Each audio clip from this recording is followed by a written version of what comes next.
VP Sara Duterte, pinagkaguluhan sa RTC nung nagsampa siya ng kaso.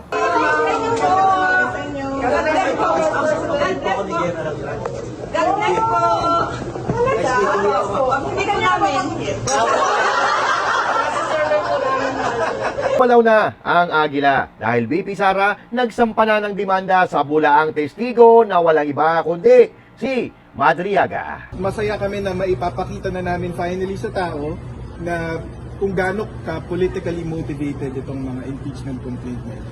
Abay, mananagot talaga sila sa katarantaduang kanilang pinagagawa sa bayan, sa mamamayan at sa ating lipunan. Para si Duterte, kayo po ang nagsampa ng kaso laban kay Ramil Madriaga sa opisina ng Tagapagsalita niya.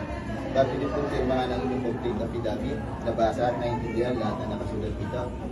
Pag-uusapan po natin lahat ng yan mga kababayan. Maya-maya po lamang.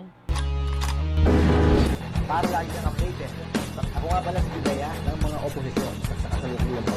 At sabi nga, galit na galit ang mga dakungan ng Pangulong Duterte. Kung hindi ka pa nakakapag-subscribe, i-subscribe mo na yan! At syempre, magandang araw mga banateros at mga kababayan kong Pilipino. Sa iba't ibang panig ng mundo, ako po si Master Judea. Tayo po ay nagbabalik para pag-usapan ang mga balita na nangyayari sa ating bansa na may kinalaman sa ating pang-araw-araw na buhay at pang-araw-araw na nilalaman ng ating sikmura. At syempre, kaya patuloy tayo nagsasalita para maisakatuparan ang pangarap natin sa bansang Pilipinas, ang matiwasay, masaya, masagana at ligtas na Pilipinas. Okay? Pero, bago po tayo magsimula, huwag kakalimutan na mag-subscribe sa ating YouTube channel at huwag din kakalimutan na mag-follow sa ating FB page. At syempre, huwag din kakalimutan na mag-like, mag-share, mag-comment sa ating mga video na ina-upload. Kaya ano pa hinihintay mo? Gawin mo na ngayon yan! At eto na, sa ating unang arangkada. Oo, sabi ko nga kanina, gumalaw na ang Agila dahil si VP Sara Duterte ay nagsampa na po ng demanda dito sa isang tao na ginagamit nila na bulaang testigo laban kay VP Sara Duterte dito po sa sinasabing impeachment kuno ni VP Sara Duterte. At ang kawawa dito, mga kababayan na walang iba kundi si Madriaga at ang kanyang pamilya. Pero kung ang buhay ni Madriaga ay bayad na, wala na po tayong magagawa yan. Wala na tayong magagawa dyan. Itutuloy nila ang kanilang mga kagaguhan, lalo na kung pwede namang mabuhay na matagal. Etong kanyang pamilya. Matagal na panahon ang kanyang pamilya, no?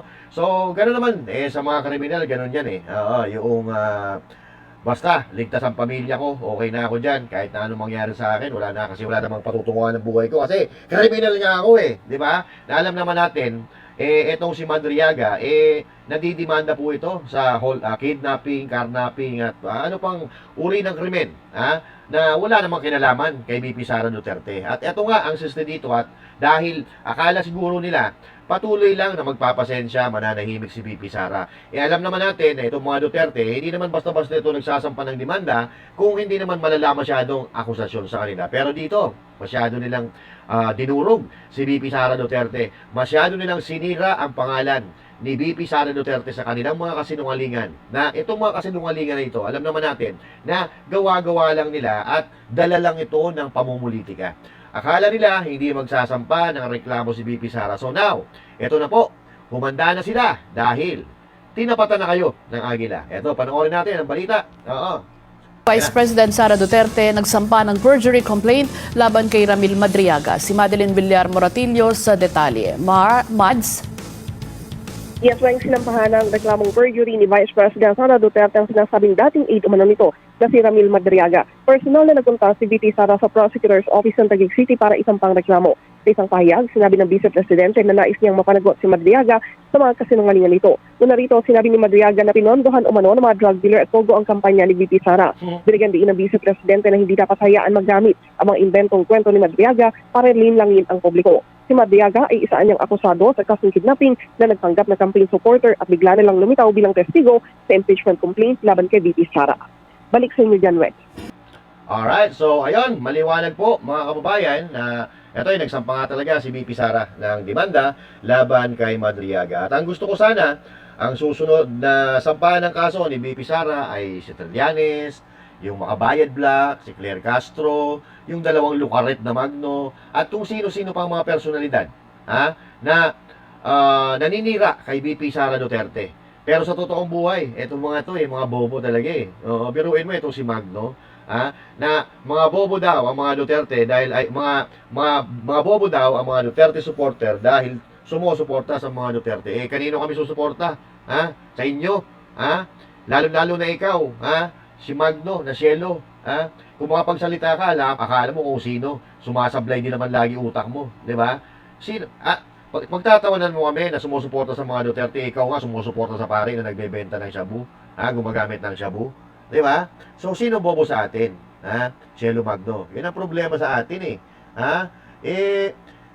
eto kasi yan, ganito lang kasimple. Alam na alam kasi nila na kapag naging presidente si BP Sara Duterte, hindi sila ubra, hindi sila makakaporma. At wala kayong magagawa dahil si BP Sara ay nakatakda na maging Pangulo ng Pilipinas. So itong nangyayari ngayon, itong nangyayari ngayon sa ating bansa ay lalong nagpapasabik sa mga Pilipino na magkaroon muli ng isang presidente na Duterte. Kaya ito na, sinumpaan na ni BP Sara yung kanyang reklamo, mga kababayan, at dito na mag-uumpisa ang laban ni Madriaga. Ito na. Ma'am Sara G. Duterte, kayo po ang nagsampa ng kaso laban kay Ramil Madriaga sa opisina ng Tagausigitan niyo. Bago din po pirmahan ang inyong complaint affidavit, nabasa, naintindihan lahat na nakasulat dito. Hindi po kayo pinilit, pinayara, pinakot, pare po ito. Alam niyo po na kung may mga kasinungalingan nakasaad sa inyong complaint affidavit, alam niyo po maaari po kayo sampahan ng kaso perjury o pagsisinungaling. Okay na po. Imposible yung pinaparatang niya laban kay VP Sara. So, we are confident that this is more than sufficient to for the prosecutors to find probable cause and to determine that there is reasonable certainty of conviction. Wala ito. No, I think this is a perfect opportunity to show to the people how politically motivated these impeachment complaints are, because they are based on a worthless testimony from an untrustworthy source like Madriaga. It shows that the complainants and those pushing for the impeachment did not fact check or did a background check on Madriaga and his claims, and that's why they claim that his testimony is the smoking gun, quote unquote, for the impeachment against VP Sara. So yun ang pinapatunayan nun.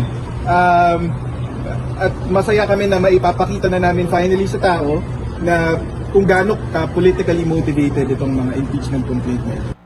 Ayan, mga kababayan So, abay dapat po may managot talaga dito sa katarantaduhang ito. Dahil hindi nila kaya patumbayin si BP Sara Duterte, lalo na kung dadaanin natin sa eleksyon, kung ano-ano po ang ginagawa nilang panglalason sa isipan ng mga Pilipino. Buti na lang at nakikita natin na natututo na po ang mga Pilipino ngayon at mukhang hindi na po sila magpapabudol muli.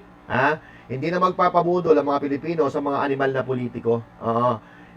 Pati si BP Sara, ganun katindi, mambudol ito mga politiko. Kasi si BP Sara Duterte, isa rin sa mga nabudol. Pero, tingnan nyo, si BP Sara Duterte, kalmado lang. At kahit pa paano, humingi siya ng kapatawaran sa mga Pilipino dahil doon sa pagkampi niya sa mga mambubudol. At dito nga, mga kababayan, sa reklamo ito, may 6 na reklamo at ang tinitingnan nila dito na pinakamalaking reklamo ay yung pagwawaldas daw ni BP Sara Duterte ng kanyang confidential funds, which is sa akin, mga kababayan, ay napakalambot, okay? Napakalambot nito dahil by the word itself, it's confidential funds and it was supposed to be spent confidentially. So, now, paano natin malalaman ngayon? Anong ikakaso mo kay BP Sara Duterte kung yung pinaggastusan ng confidential funds ay confidential? So, anong ibabato mo? Anong ikakaso mo? Paano mo malalaman na nilustay ni BP Sara Duterte kung confidential nga? At ang isa pa sa tinitingnan nila dito ay yung pagbabanta daw ni BP Sara Duterte sa mag-asawang Marcos at kay Martin Romualdez, which is ang sinabi ni BP Sara Duterte, pag may nangyari sa kanya, pag may nangyari sa kanya. Pag meron lang namang nangyari, pag namatay siya, patayin nyo, si Bongbong Marcos, si Lisa Marcos, saka si Romualdez. Until then, na hindi pa namamatay si BP Sara Duterte, wala pa siya nakukumit na kasalanan. So, doon pa lang mga kababayan, makikita natin na ito ay pamumulitika lang at pagsira lang sa pangalan ni VP Sara Duterte. Ha? At nakikita natin ngayon, aligaga po sila. Kung si VP Sara ay kalmadong-kalmado, yung mga kalaban niya umuusok na at bumubula na ang mga bibig. Oo. So, napakakalmado ni VP Sara eh. Kung makikita natin, araw-araw na nai-interview siya. Of course, minsan, bilang tao, inaabot din tayo ng ano sa buhay, yung kalungkutan sa buhay, lalo na't ginagawa ito sa kanya. Pero, all in all, the performance of VP Sara Duterte is not actually affected by all of these things na ginagawa laban sa kanya, na alam natin na pamumulitika at paninira, nananatili pa rin siyang kalmado at mataas ang moral at patuloy pa rin na nagtatrabaho para sa mga Pilipino. Eto. Marami akong ginagawa na trabaho. Hindi yan yung prioridad ngayon ng Office of the Vice President. How's the defense team preparing? Defense team, Atty. Poa. Ready naman kasi sa mga... Atty. Poa. Si Atty. Paolo sa Dito kay Madriaga. Ayun, mga kababayan. Ha? May mga nakatoka na po, ha? May mga toka-toka na po na gagawa ng mga kanya-kanyang trabaho, mga abogado. Tingnan mo, kalmado, nakangiti pa. So, isa po ito sa kinabibili pa natin kay VP Sara Duterte. So, marunong siya mag-manage ng oras niya, di ba? Oo, nagsampa siya ng reklamo kay Madriaga, pero pagkatapos niyan, balik trabaho na siya. At bahala na yung mga abogado niya sa pag-aasikaso para latiguhin itong si Madriaga na nagiging kasangkapan sa kasinungalingan ng mga politikong magnanakaw at mga gahaman. Pero mga kababayan, hindi natin may kakaila na itong si VP Sara Duterte ay talagang mahal na mahal ng buong Pilipinas. Kahit saan siya magpunta, pinagkakaguluhan ng tao, at nakikita natin yan. Anywhere in the Philippines, mga kababayan, kung saan siya magpunta, kahit sa mall, mapasaan man, at talagang nagsisigawan ng mga tao kapag nakikita po siya. Kahit saan magpunta, walang kupas ang ating VP Sara. Tulad kanina, sa Taguig, mga kababayan, sa RTC Taguig, nagkagulo po ang mga empleyado ng RTC, at sinabihan siya na presidente. O eto, matatawa kayo dito, mga kababayan, at matutuwa at the same time. Atty. Poa. Si Atty. Paolo sa Dito kay Madriaga.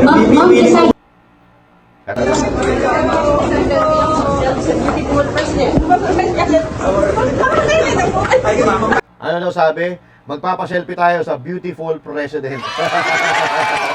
Okay. So, ngayon pa lang mga kababayan, kiniklaim na ng ating mga kababayan na itong si VP Sara. Si Atty. Paolo sa Dito kay Madriaga. Okay? So, na si VP Sara Duterte talagang magiging pangulo pag nagkaroon at pagkatapos ng eleksyon, si VP Sara Duterte ang tatanghaling pangulo ng Pilipinas. Ulitin nga natin.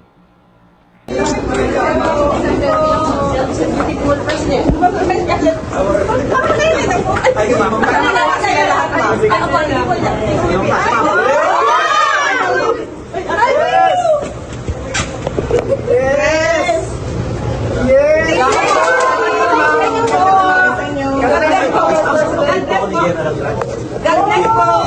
Talaga? Hindi ka namin. Kamusta siya? Okay naman po, ma'am. Oo, sa Laguna? Hindi po. Nasa kami po, ma'am. Hindi pa nga pala siya nag-retire, no? Okay.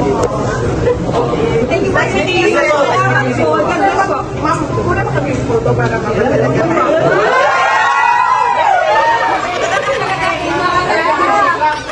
Okay po. Thank you. Ayun, mga kababayan, ganun kamahal ng mga Pilipino ang mga Duterte. Kaya yung mga nagsasabi dyan na masamang tao mga Duterte, mamamatay tao mga Duterte, wala po eh. Oo, kasi wala po silang maibato na iba. Wala nang nininiwala kasi mas pinaniniwalaan ng taong bayan yung nararamdaman kaysa doon sa kwento. Diba? So mga kwentong barbero lang, mga pangakong ganito. Nung panahon ni PRRD, naramdaman natin yung kanyang pamumuno, nakatikim tayo ng kahit papaano, katahimikan, katiwasayan sa Pilipinas, ipinagmalaki natin ang Pilipinas sa buong mundo, nawala yung mga abusado sa gobyerno. Mas gusto ng Pilipino yung ganong pamumuno, di ba? Kaya nga galit na galit, ang daming galit na galit kay VP Sara Duterte, kasi kahit anong gawing pagpapapangit nila kay VP Sara, nananatili pa rin maganda. Di ba?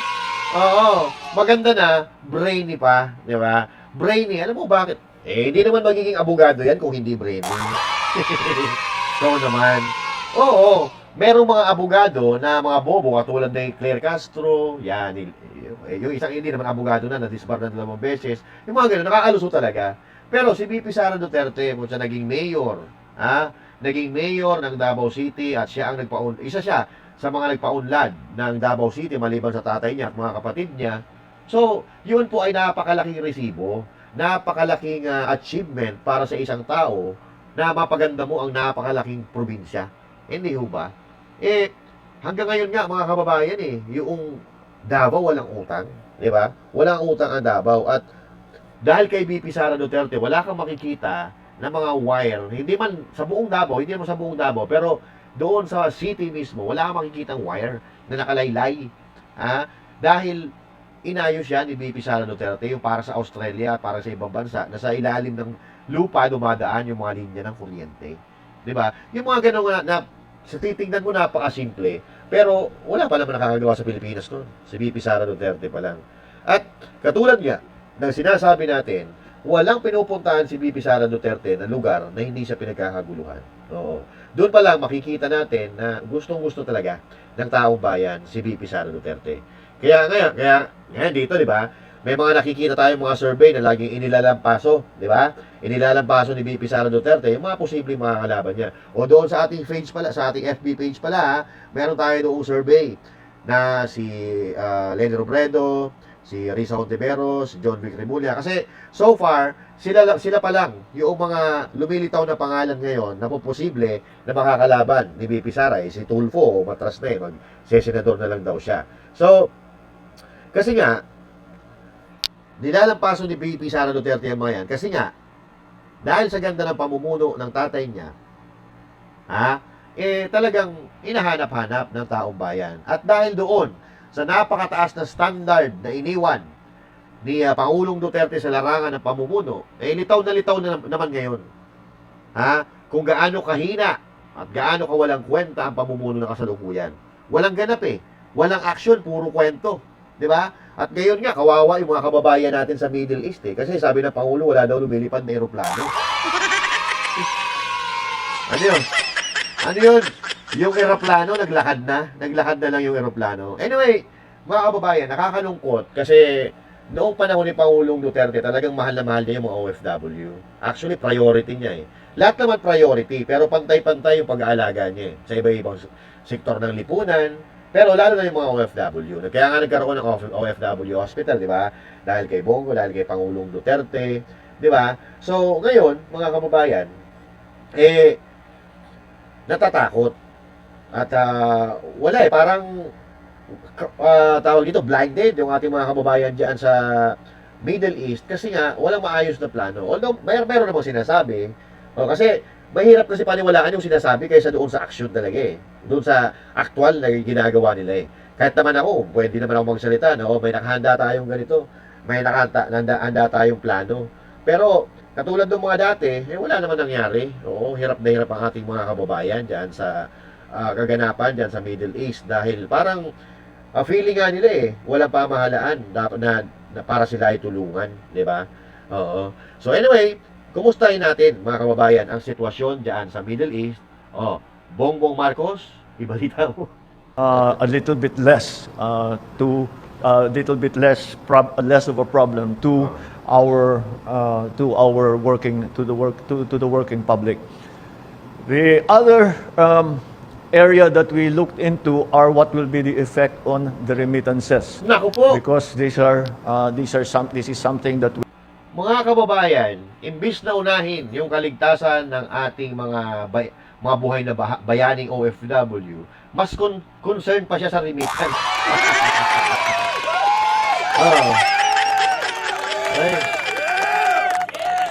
Wag po kayong malilito Wag po kayong malilito. Presidente po ang nagsasalita, hindi po yan reporter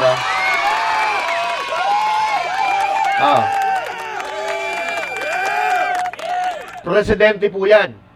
Ang nakakatawa nga po, yung trabaho ng spokesperson ng Malacanang, siya na po mismo ang gumagawa.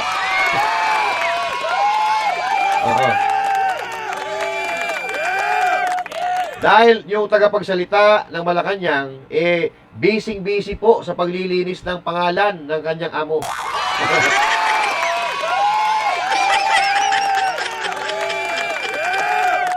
Busy-busy po si Claire Castro sa pagpapabango at pagtatanggol sa kanyang pangulo. Oo. O, tuloy. That will affect Ano the na? funds that are remitting funds to from our workers in this part of the world. Karamihan ng remittances natin ay talaga diyan galing. At yan ang pinakamalaking working group natin na nandun hindi nila kasama ang pamilya nila kung hindi nagre-remit ng pera dito sa Pilipinas. Ang sabi nga niya, hindi pa daw napapanahon para sa repatriation.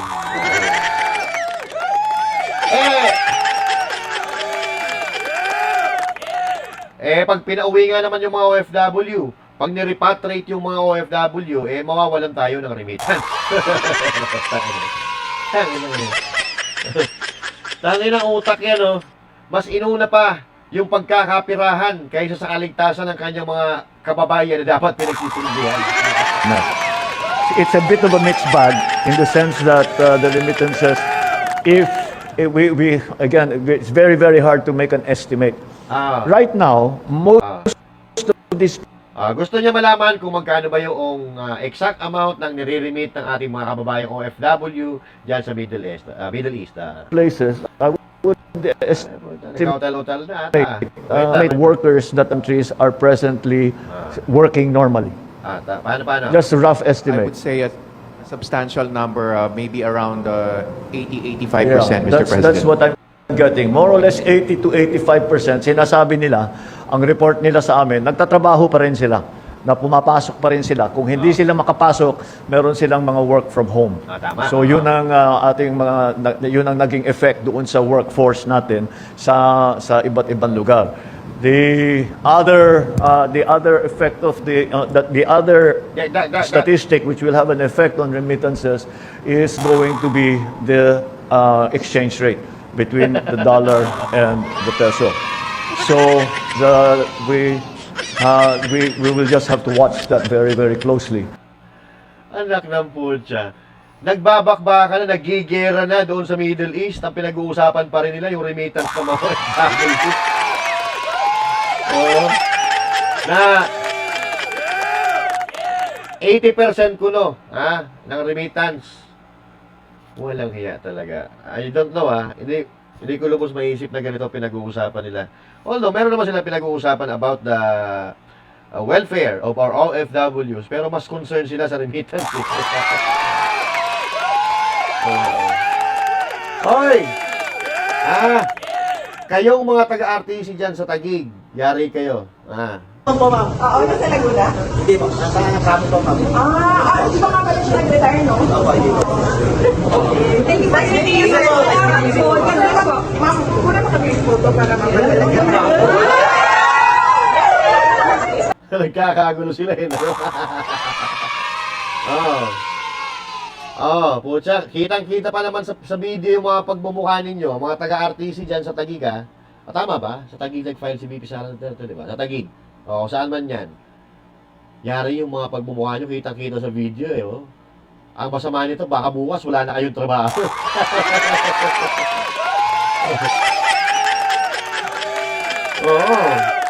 Kasi, tinawag yung beautiful president si BP Sara Duterte. Wala nga. Abangan natin Abangan natin mga kababayan kasi ganito ang mga ugali ng mga demonyo Pagka medyo mahal mo ang mga Duterte, kumakampi ka sa mga Duterte, medyo magkakaproblema ka tingnan natin, abangan natin kung may magrereklamo dito sa mga grupo na ito na tinanggal sila dahil dito. Kasi di ba si Magno? Yung director ng NBI or OIC si Magno, hindi tinuluyan si Sir Jack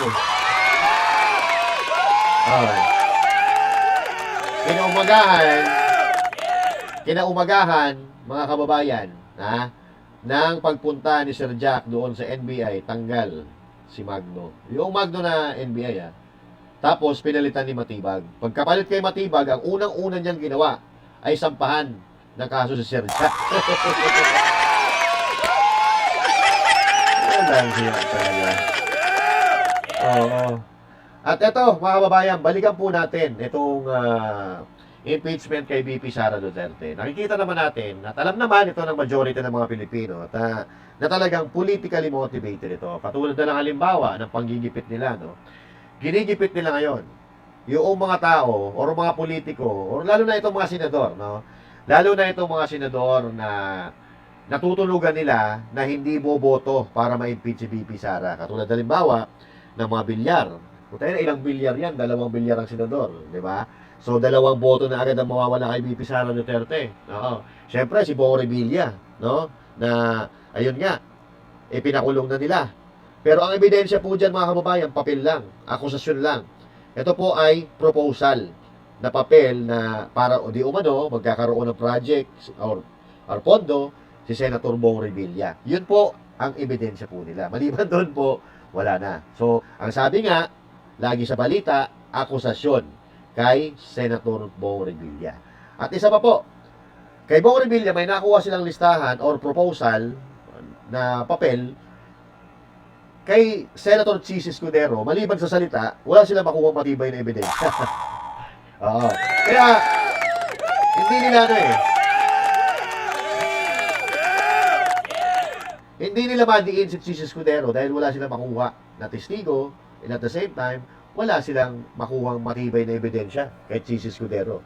Kaya, ang pinag-iinitan nila ngayon, Bong Revilla. Si Joel Villanueva, di ba? Mga Villar, na alam naman natin na may business na inaalagaan. Kaya, ayan, syempre, magkakaroon ng blackmailan dyan. Ano gusto mo? Ha? Bumoto ko kay Sara? O yayariin namin ang mga negosyo mo? Diba? Oh. So, dito, mga kababayan, alam naman natin, nandiyan po sa camera, no? Ang dami po dyan na pinangalanan na tumanggap ng mali-malitang pera, di ba? Pero, para ba silang nagbibigay-bigihan? Ayaw nilang imbestigahan.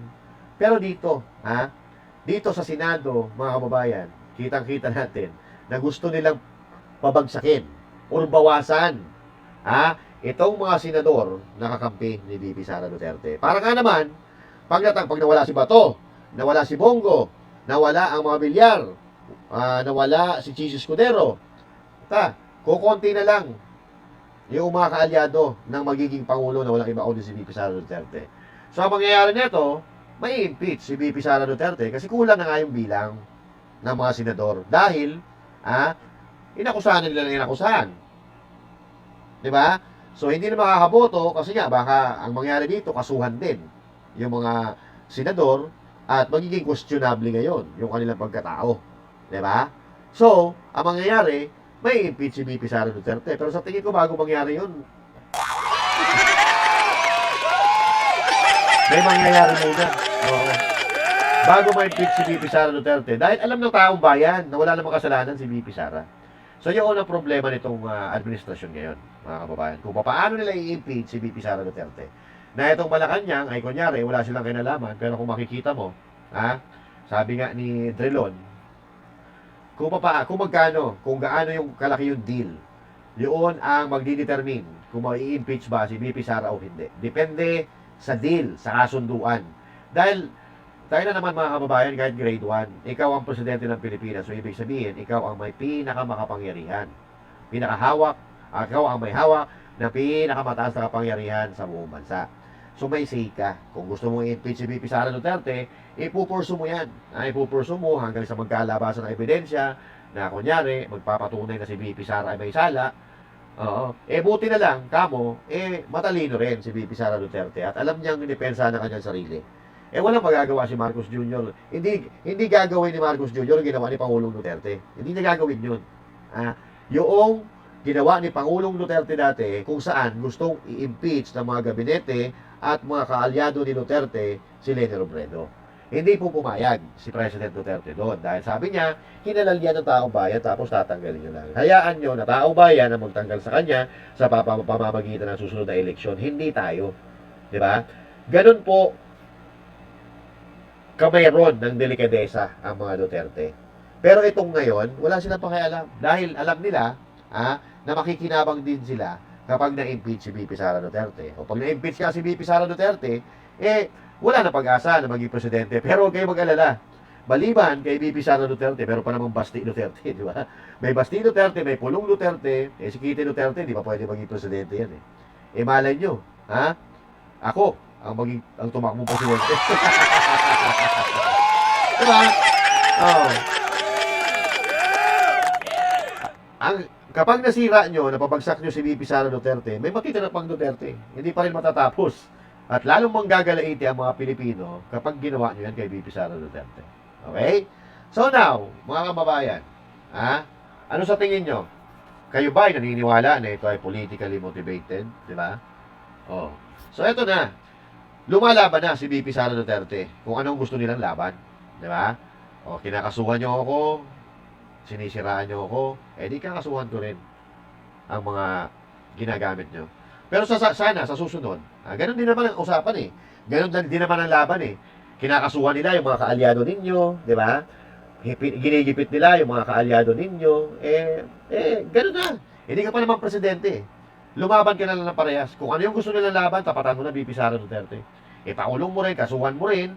Kasi mas naniniwala ako na may mailalabas kang ebidensya compare dito sa mga akusasyon nila. Kasi si VP Sara Duterte maraming testigo. Napakaraming testigo, binasa natin kanina, yung statement niya, napakarami ng testigo. At itong mga testigo na ito ay tao. Mga tunay na tao, hindi nagtatakip ng mukha, hindi yung mga sabi-sabi lang. Okay? So now, mga kababayan, magandang development po ito na si VP Sara Duterte ay pumapalag na. Hindi po pwede na pababayaan mo lang yung mga bumabalasuba sa'yo.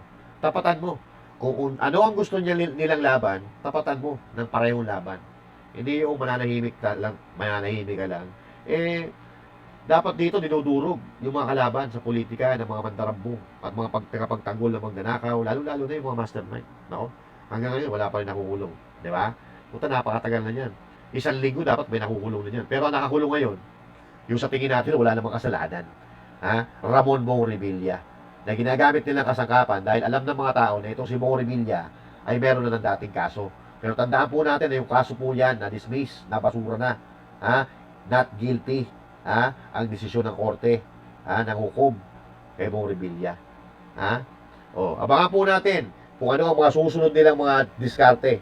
Kasi nung nakaraan, ginagamit na naman nila si Pastor Kibuloy para mapagtakpan. Pero hindi.